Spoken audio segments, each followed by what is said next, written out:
મિત્રો, આ દેખાઈ રહ્યો છે હાથમતી ડેમ છે. એકદમ ડેમ ભરાઈ ગયેલો છે.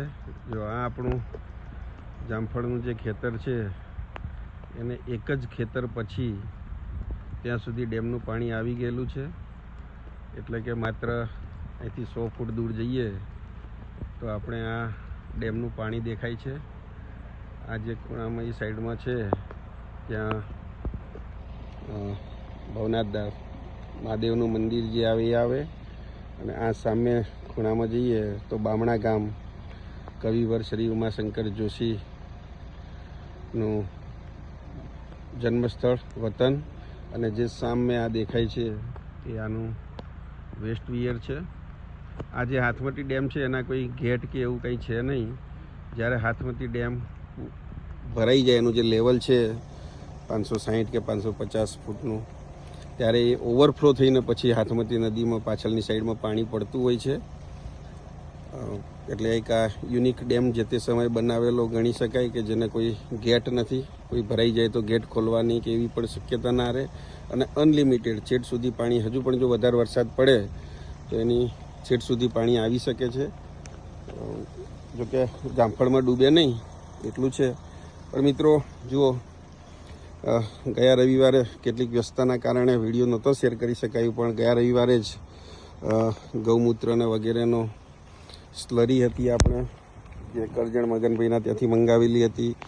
પછી કેટલાક બેક્ટેરિયા વગેરે ચડાવેલું હતું, અને એનું રિઝલ્ટ અત્યારે જોઈ શકાય છે. તમામ જે આ નવું ફ્રૂટ્સ છે, નવું જે એનો ફૂટ થયેલી છે, સરસ મજાની થઈ ગઈ છે. તમામ ખેતરમાં ઉપરથી જે પીળું પીળું દેખાઈ રહ્યું છે એ તમામ નવું એનું ફૂટ થયેલી છે ડાળીઓની, પાંદડાઓની. આ પણ ખેતર છે જે આપણે 100% કેમિકલ ફ્રી ખેતર છે. આમાં પણ કોઈ જાતનું પેસ્ટિસાઇડ કે વગેરે કોઈ ઉપયોગ નથી કર્યો. સરસ મજાનો, ચલો મિત્રો, એક જોવા જેવું જોવા મળ્યું. આ બિલાડીનો ટોપ એને આપણે કહેતા હોઈએ છીએ, જે એક પ્રકારની ફૂગ જ હોય છે મશરૂમ ટાઈપની. તો જુઓ મિત્રો, કેટલું મોટી ફૂગ થયેલી છે. કદાચ આવી મેં તો પહેલી વખત જોઈ આ, કે આટલી મોટી ફૂગ. નહીં તો આવી સામાન્ય નાની નાની ફૂગ જોવા મળતી, એ હજુ ડેવલપ થશે, અને હજુ તો આ ઘણી ડેવલપ થઈ રહેલી છે. કારણ કે એના હજી જે પાન છે એ બધા ખુલવા જોઈએ, હજી ખુલેલા નથી. એટલે બહુ મોટા પ્રમાણમાં આ ફૂગ છે. તો આ શાયદ મે બી જે આપણે કેમિકલ ફ્રી છે એનો કારણ હોઈ શકે.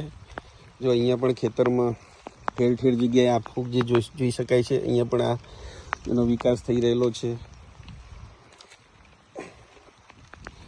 તો મિત્રો, ત્યારે આપણે કેમિકલ ફ્રી અને ખાસ કરીને ઓર્ગેનિક ખાતર, આપણું જે નેચરલ ખાતર હોય છે, એનો જ ઉપયોગ કરી અને ખેતી કરતા હોઈએ છીએ, તો એનું પરિણામ 100% આપણને મળે છે, અને બહુ સારું મળે છે. જો મિત્રો, ઓહો જો આ રહી ઠેર ઠેર જોઈ શકાય છે. કેટલી મોટી થયેલી છે, તો ત્યાં પણ જોઈ શકાય છે. આ રહી ફૂગ. તો આ ખેતરમાં ઠેર ઠેર આ જોઈ શકાય છે. ને આ હેલ્ધી જમીન છે, પોષક તત્વો એમાં પૂરતા પ્રમાણમાં છે, એની સાબિતી છે. એટલા મોટા પ્રમાણમાં આ ફૂગ જોવા મળી, જેને આપણે અહીંયા છે ઠેર ઠેર છે મિત્રો. જુઓ, પુષ્કળ પ્રમાણમાં જોઈ શકાય છે. આખા ખેતરમાં ઠેર ઠેર જોઈ શકાય છે.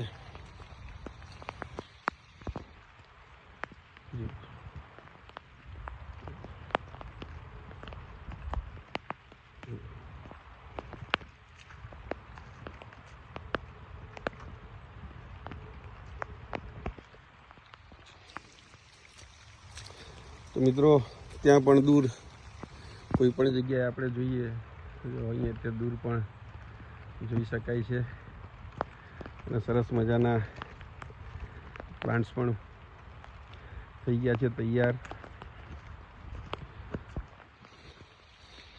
મિત્રો આનંદ થાય છે કે આપણે એક હિંમત કરી અને ઓર્ગેનિક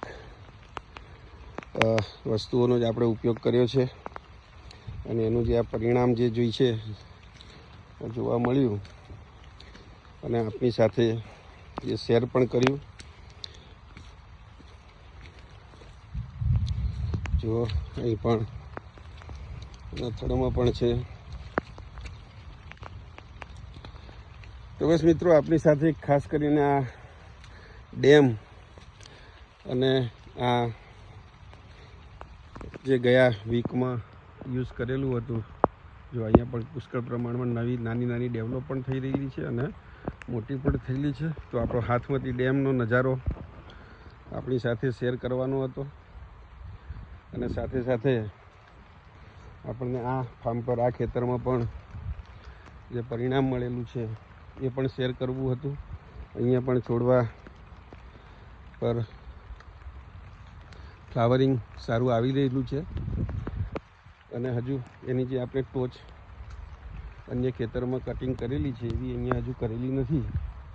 તો હવે છોડ હેલ્ધી થઈ ગયેલા છે, મોટા થયેલા છે, મેચ્યોર થઈ ગયા છે એકદમ. તો એ પણ કરીશું.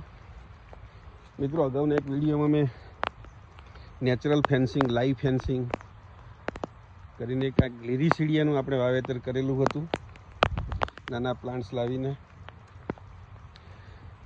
તો જુઓ મિત્રો, એ પણ ગ્લિરીસીડિયાના જે છોડ છે એ પણ થઈ ગયા છે. લગભગ 1-1.5 મહિનામાં આટલા ડેવલપ થઈ ગયેલા છે.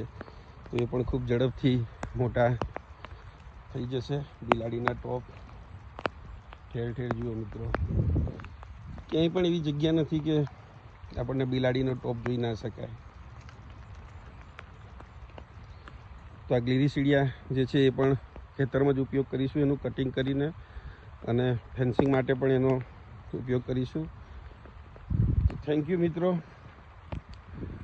ઓર્ગેનિક ખેતી તરફ વળીએ, એના ઉપર વિશ્વાસ રાખીએ. આપણે આપણા પૂર્વજો જે ખેતી કરતા હતા એના ઉપર પણ વિશ્વાસ રાખીએ અને આપણે પણ ઓર્ગેનિક ખેતી જે છે એ તરફ વળીએ, એવી જ સૌ મિત્રોને વિનંતી.